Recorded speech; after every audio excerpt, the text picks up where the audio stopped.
ግን እንዴት ደስ ይላል። የትም አትደርሱም ተብላችሁ የምትፈልጉበትን ቦታ ደርሳችሁ እንደማሳየት በህይወታችሁ ምን የሚያስደስት ነገር የለም። አንዳንድ ሰዎች መጨረሻችን እንደማያምር ነግሮ ነበር። አንቺማ እዚህ ቦታ አትደርሽም፣ አንቺማ እንደዚህ ትሆኛለሽ፣ አንቺማ እንደዚህ ገጥምሻል፣ አንቺማ እንደዚህ በጣም ብዙ ነገር ተብለን ነበር። እኛ ግን መድረስ የምንፈልገው ቦታ ነበር።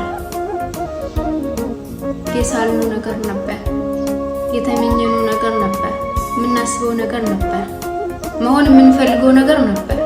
ግን የተባለው ብዙ ነገር ነበር፣ ብዙ ጫና ተደርጎብን ነበር። ግን እነሱ ያሉት ቦታማ አይደለም ያለ ነው። እኛም ያለው ቦታ አይደለም ያለ ነው። እኛ ካልነው በላይ ፈጣሪ መሆን ያለብን ቦታ አድርጎናል አሁን ላይ። ግን እናንተ ያላችሁን ቦታ አይደለም። ግን የትም አትደርሱም ተብላችሁ የምትፈልጉት በዚህ ደረጃ ደርሳችሁ እንደማሳየት እዚህ ምድር ላይ የሚያስደስት ነገር የለም። አንዳንዴ የትም አትደርሱም ስትባሉ መድረስ የምትፈልጉበት ቦታ ደርሳችሁ ወይ ደግሞ ከዛም ተሽላችሁ ማሳየት አለባችሁ።